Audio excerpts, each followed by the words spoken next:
Mi hermano ganó la lotería y se llevó a mi esposa a un viaje a Las Vegas. Tú no vas porque no tienes dinero para pagar. Pobre, se burlaron, pero yo sonreí porque sabía la adicción que él tenía.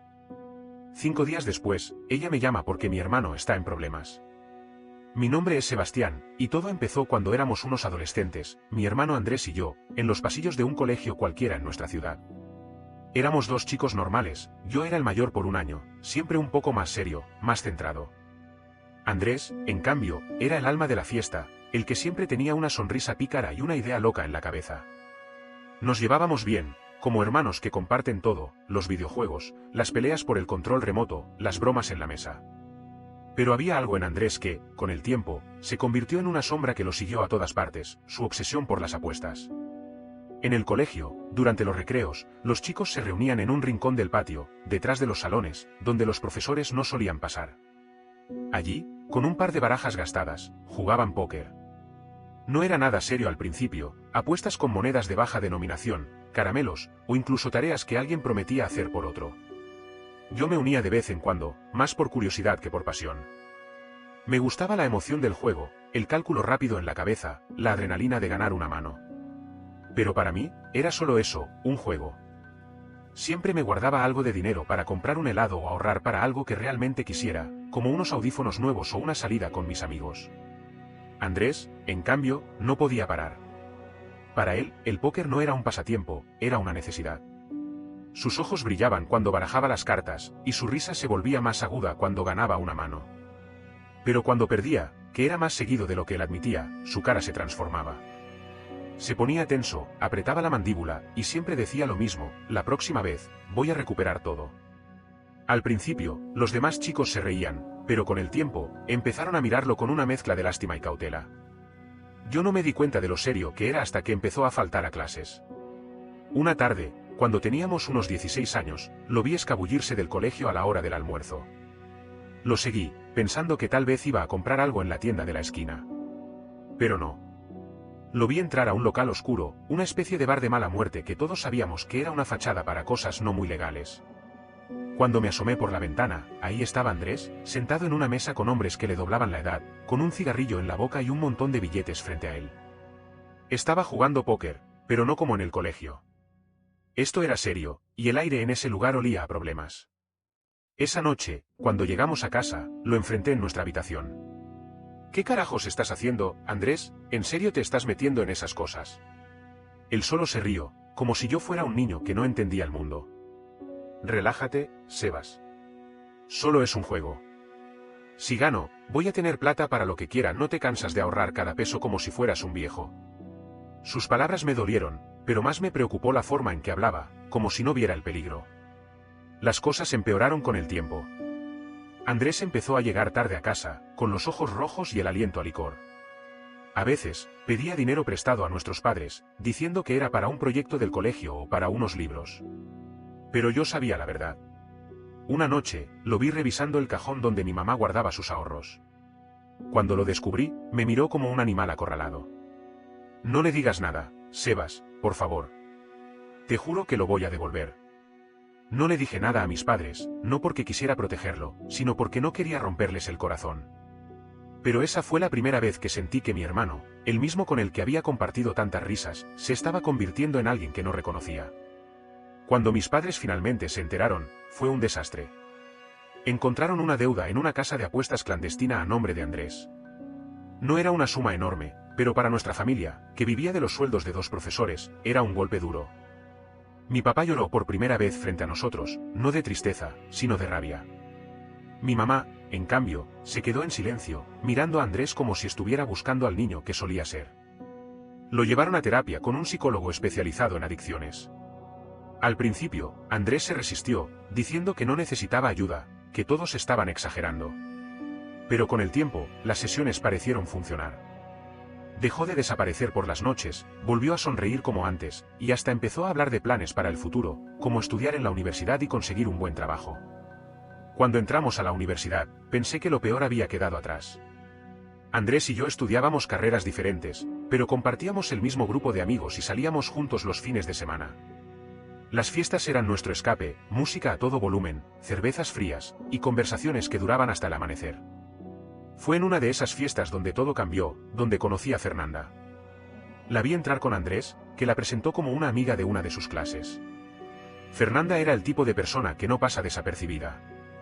No era solo su belleza, aunque eso era innegable, cabello largo y oscuro, ojos que parecían ver a través de ti, y una sonrisa que te hacía olvidar el resto del mundo. Era su energía, la forma en que hablaba con confianza, como si siempre supiera exactamente qué decir. Me acerqué a ella esa noche, y hablamos durante horas. Me contó que estudiaba diseño gráfico, que le encantaba viajar, y que soñaba con vivir en una ciudad grande, llena de luces y oportunidades. Yo, que siempre había sido más reservado, me sorprendí contándole cosas que no le había dicho a nadie, como mi miedo a decepcionar a mis padres o mi sueño de tener una familia algún día. Esa noche, supe que quería volver a verla. Pero también noté algo más, la forma en que Andrés la miraba. No era solo admiración, era algo más intenso, casi posesivo. Y cuando me vio hablando con ella, su sonrisa se desvaneció por un segundo, y la agarró de la mano para llevarla a bailar, separándola de mí. Los días siguientes fueron una especie de competencia silenciosa entre Andrés y yo. Él la invitaba a salir con el grupo, siempre asegurándose de sentarse a su lado o de hacerla reír con sus bromas. Yo, en cambio, buscaba momentos más tranquilos para conectar con ella, como ayudarla con un proyecto de la universidad o acompañarla a tomar un café. Fernanda parecía disfrutar la atención de ambos, pero nunca dejaba claro si sentía algo por alguno de los dos. Era como si estuviera probándonos, esperando a ver quién ganaba. Al final, fui yo. Una noche, después de una fiesta, la acompañé a su casa. Caminamos bajo la lluvia, compartiendo un paraguas que apenas nos cubría. Cuando llegamos a su puerta, me miró de una forma que hizo que el mundo se detuviera. «Eres diferente, Sebastián», dijo. «No sé cómo explicarlo, pero contigo me siento segura». Esa noche nos besamos, y desde entonces, fuimos inseparables. Andrés no lo tomó bien. Cuando se enteró de que Fernanda y yo éramos pareja, se encerró en sí mismo. Dejó de salir con nosotros, empezó a faltar a clases otra vez, y pronto supe por rumores que estaba volviendo a las apuestas. Pero esta vez, no era solo póker. También compraba boletos de lotería, convencido de que algún día la suerte estaría de su lado. Yo intenté hablar con él, pero siempre me cortaba con una risa amarga. «¿Tú ganas, Sebas?» «Siempre ganas», decía, antes de cambiar de tema. Mientras Andrés se hundía de nuevo, mi vida con Fernanda florecía. Nos mudamos juntos después de graduarnos, y poco después, le propuse matrimonio en una playa al atardecer. Ella dijo que sí, con lágrimas en los ojos, y por un momento, sentí que todo en mi vida tenía sentido. Nos casamos en una ceremonia sencilla, rodeados de amigos y familia. Andrés no fue, a pesar de que le di una invitación, sacó una excusa barata diciendo que no podía. Pensé que con el tiempo, las cosas entre nosotros mejorarían. Pero entonces, para mi sorpresa, un año después de la boda, Andrés apareció en nuestra casa, manejando un BMW reluciente.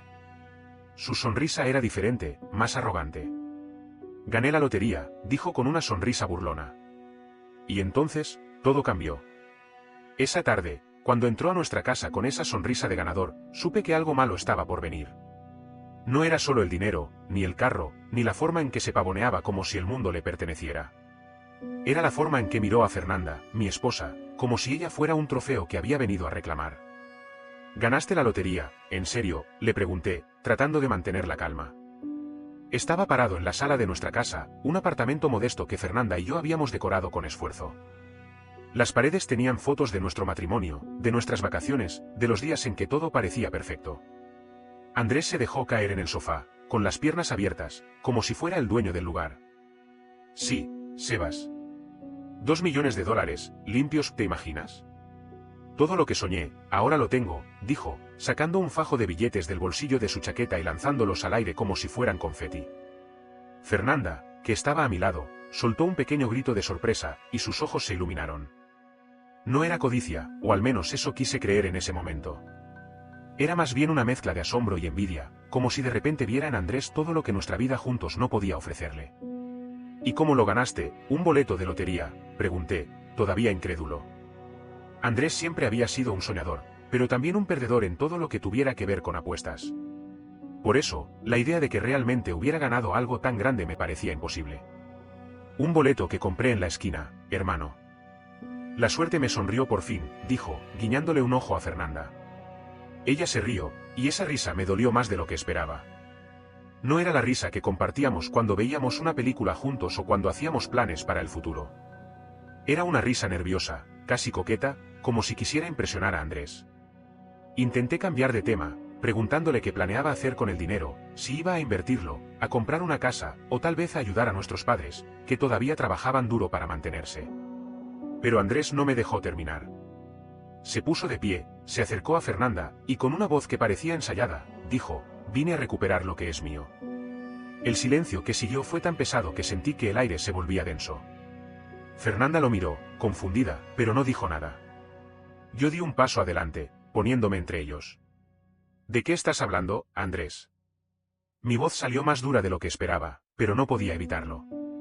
Había algo en su tono, en su mirada, que me decía que esto no era una broma. «Relájate, Sebas», dijo, levantando las manos como si quisiera calmarme. «Solo digo que ahora que tengo plata, puedo ofrecerle a Fernanda la vida que se merece. Viajes, lujos, todo lo que siempre quiso. No como esta», hizo una pausa y miró alrededor de nuestro apartamento, «esta vida de pobre que le das tú». Sentí que la sangre me subía a la cabeza. Quise lanzarme sobre él, borrarle esa sonrisa arrogante de la cara, pero Fernanda me puso una mano en el brazo. «Para, Sebastián», dijo, en un tono que no reconocí. No era la voz de mi esposa, la mujer que había jurado amarme para siempre. Era la voz de alguien que estaba dudando, alguien que ya no estaba segura de estar a mi lado. «Andrés, eso no está bien», dijo ella, pero no sonó convencida. Sus ojos seguían fijos en él, en su ropa cara, en el reloj brillante que llevaba en la muñeca. Y entonces, Andrés sacó una tarjeta del bolsillo y se la dio. «Este es mi número. Piénsalo, Fernanda. Un viaje a Las Vegas, todo pago. Hoteles de lujo, cenas en restaurantes que ni siquiera puedes imaginar. Llámame cuando estés lista». Se fue sin decir más, dejándome con un nudo en el estómago y una esposa que no me miraba a los ojos. Esa noche, intenté hablar con Fernanda, preguntarle qué estaba pensando, asegurarle que nuestro amor valía más que cualquier cantidad de dinero. Pero ella estaba distante, como si su mente estuviera en otro lugar. «No es nada, Sebastián», dijo, mientras se metía en la cama y me daba la espalda. Pero yo sabía que no era nada. Era el comienzo del fin. Los días siguientes fueron un infierno. Fernanda empezó a cambiar. De repente, todo lo que antes le parecía suficiente ahora era una fuente de quejas. Si yo llegaba cansado del trabajo, ella me reprochaba que no tuviéramos dinero para salir a un restaurante caro. Si le proponía una noche tranquila en casa, me decía que estaba aburrida de la misma rutina. Y siempre, sacaba a Andrés en la conversación.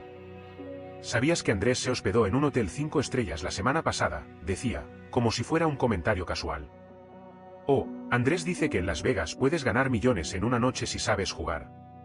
Cada palabra era como una puñalada, pero lo peor era la forma en que lo decía, como si yo fuera menos hombre por no poder darle eso. Intenté ignorarlo, concentrarme en mi trabajo, en los planes que teníamos para formar una familia. Pero las discusiones se volvieron más frecuentes, más crueles. Una noche, después de una pelea especialmente dura, la escuché hablar por teléfono en la cocina. No pude evitar acercarme y escuchar. «Sí, Andrés, estoy segura. Quiero ir contigo». Mi corazón se detuvo. Cuando colgó, entré a la cocina y la enfrenté. «¿Vas a irte con él?», pregunté, con la voz temblando de rabia y dolor. Fernanda me miró, y por un segundo, vi un destello de culpa en sus ojos. Pero entonces, levantó la barbilla y dijo: «Sí, voy a ir. No puedo seguir viviendo así, Sebastián. Quiero más. Merezco más». Intenté razonar con ella, recordarle todo lo que habíamos pasado juntos, los votos que hicimos en nuestro matrimonio. Pero ella ya había tomado su decisión. «Si te vas, esto se acaba». «Nos divorciamos», le dije, esperando que esas palabras la hicieran recapacitar. Pero Fernanda solo asintió, como si ya lo hubiera aceptado. «Haz lo que quieras, Sebastián», dijo, y empezó a empacar sus cosas. Al día siguiente, Andrés volvió. Llegó en su BMW, con la misma sonrisa arrogante que había mostrado la primera vez. Bajó del carro, ayudó a Fernanda a subir sus maletas, y cuando ya estaban a punto de irse, se giraron hacia mí. Yo estaba parado en la puerta de nuestra casa, con los puños apretados, tratando de no derrumbarme. «Tú no vas porque no tienes dinero para pagar, pobre», dijo Andrés, soltando una carcajada. Fernanda se rió también, aunque su risa era más nerviosa, como si quisiera convencerse de que estaba haciendo lo correcto. Pobre Sebastián, siempre tan responsable, tan aburrido, añadió ella, y sus palabras se sintieron como un cuchillo en el pecho. Los días siguientes fueron los más oscuros de mi vida. La casa se sentía vacía sin Fernanda. Cada rincón me recordaba a ella, el sofá donde veíamos películas, la cocina donde preparábamos el desayuno los fines de semana, la cama donde solíamos hablar hasta quedarnos dormidos. Pero más que tristeza, lo que sentía era rabia. Rabia contra Fernanda por traicionarme, contra Andrés por aprovecharse de su ambición, y contra mí mismo por no haber visto las señales antes. Intenté mantenerme ocupado. Me levantaba temprano, iba al trabajo, y me quedaba hasta tarde revisando papeles que no necesitaba revisar. Cuando llegaba a casa, ponía música a todo volumen para no pensar. Pero no importaba cuánto lo intentara, las imágenes de Fernanda y Andrés juntos, riéndose de mí, seguían apareciendo en mi cabeza. Me preguntaba qué estarían haciendo en Las Vegas, si ella estaría feliz, si alguna vez pensaría en mí. Y entonces, 5 días después de que se fueron, mi teléfono sonó. Era Fernanda. Su nombre en la pantalla me hizo dudar.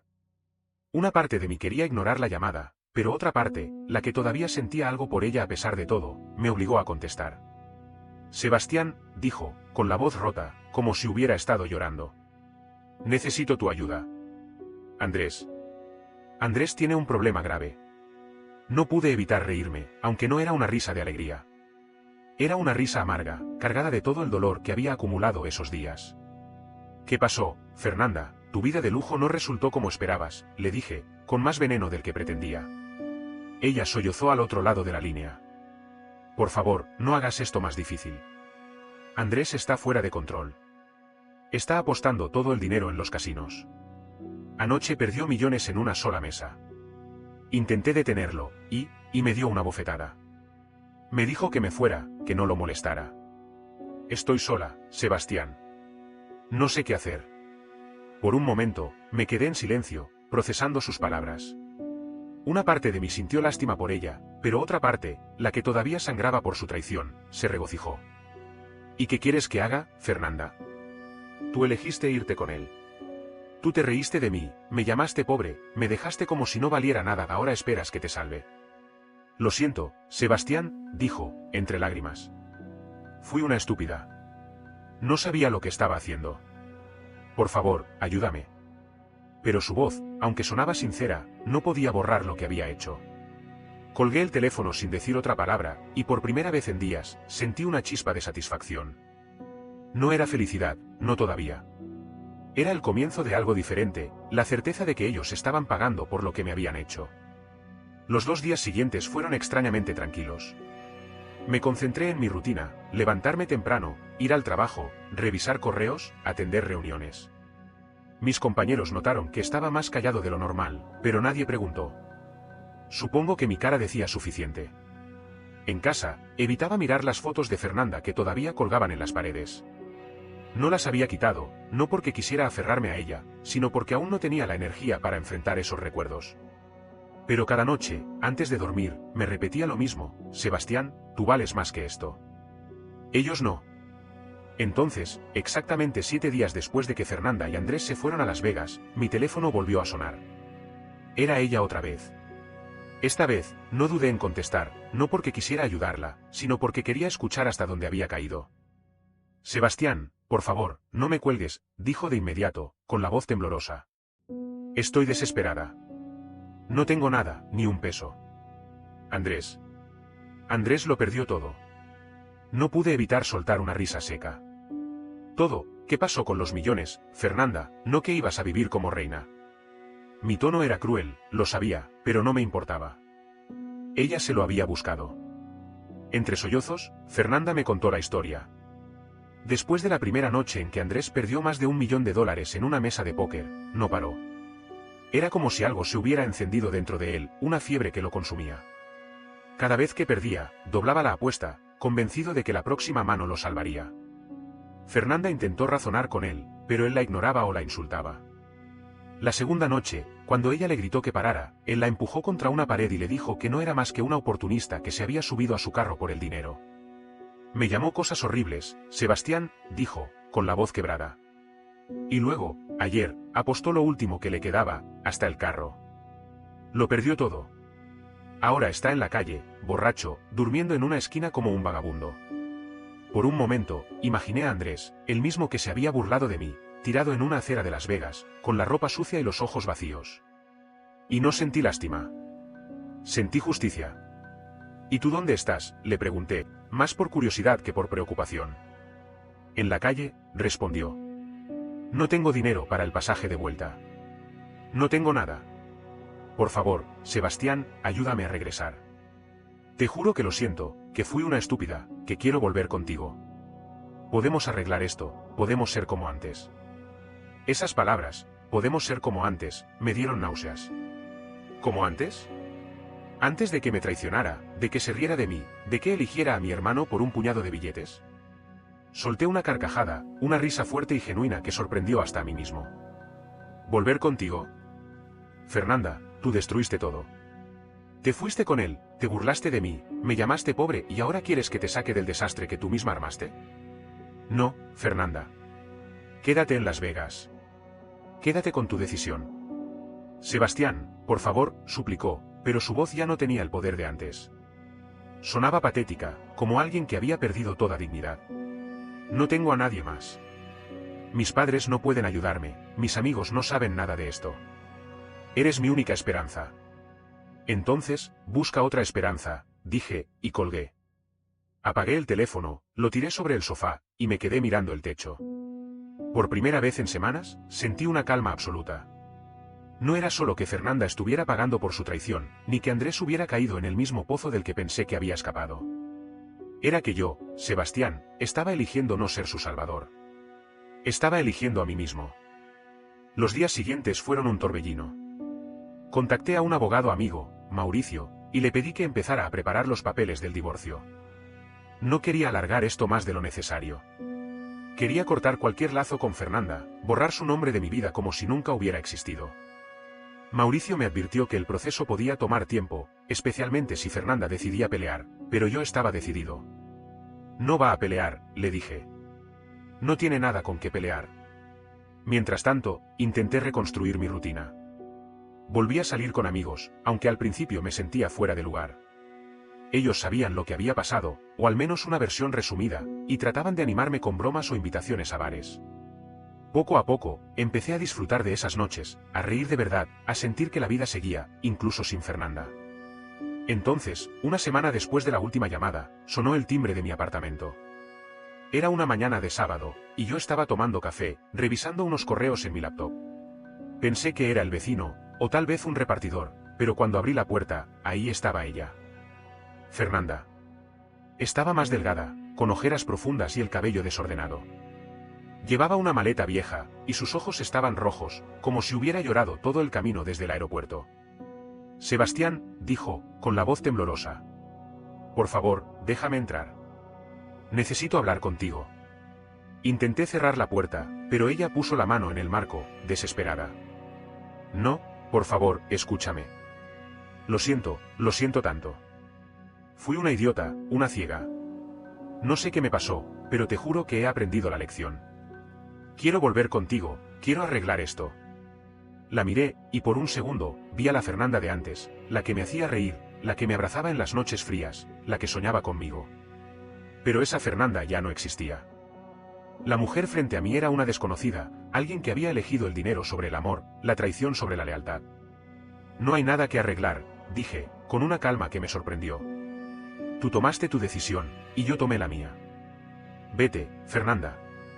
Ella se arrodilló, justo ahí, en el pasillo de mi edificio. Por favor, Sebastián, no me dejes así. Te amo, siempre te he amado.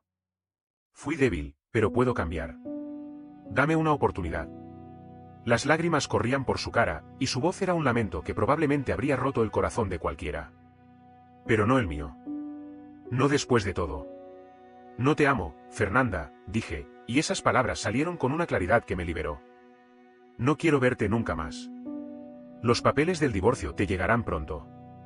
Ahora, vete. Cerré la puerta, y aunque escuché sus sollozos desde el otro lado, no sentí culpa. Sentí alivio. Cuando por fin se fue, me senté en el sofá y respiré profundamente. Era como si hubiera cerrado un capítulo de mi vida, uno que había sido doloroso, pero necesario. Esa misma semana, Mauricio me llamó para decirme que los papeles del divorcio estaban listos. Fernanda no puso ninguna resistencia. Firmó todo sin pelear, probablemente porque no tenía la energía ni los recursos para hacerlo. Cuando recibí la confirmación de que el divorcio era oficial, no sentí tristeza, ni siquiera rabia. Sentí libertad. De Andrés no supe mucho después de eso. Un amigo en común me contó que había vuelto a la ciudad, pero no en un BMW, sino en un bus intermunicipal, con una mochila vieja y la ropa que llevaba puesta. Había perdido todo en Las Vegas, no solo el dinero, sino también su orgullo. Intentó contactarme una vez, enviándome un mensaje que decía: Sebas, lo siento. Fui un idiota. Hablemos. Pero no respondí. No porque lo odiara, aunque una parte de mí todavía lo hacía, sino porque no quería volver a cargar con su caos. Andrés había elegido su camino, igual que Fernanda, y yo no era responsable de salvarlos. Los meses siguientes fueron un renacer. Me mudé a un apartamento nuevo, más pequeño, pero lleno de luz. Empecé a salir más, a viajar con amigos, a disfrutar de las cosas de la vida, una caminata por el parque, una cerveza en un bar con música en vivo. Poco a poco, las heridas sanaron. No olvidé lo que pasó, pero dejé de dejar que me definiera. Mirando atrás, no cambiaría nada. El dolor, la traición, la rabia, todo me llevó a este momento, a esta versión de mí mismo que es más fuerte, más sabia, más libre. Fernanda y Andrés pensaron que podían reírse de mí, que podían dejarme atrás porque no tenía dinero, porque era aburrido. Pero al final, ellos fueron los que cayeron, y yo fui el que siguió adelante. Y eso, más que cualquier lotería, es mi victoria. No olvides dejar tu opinión en los comentarios, dejar tu like y compartir este video.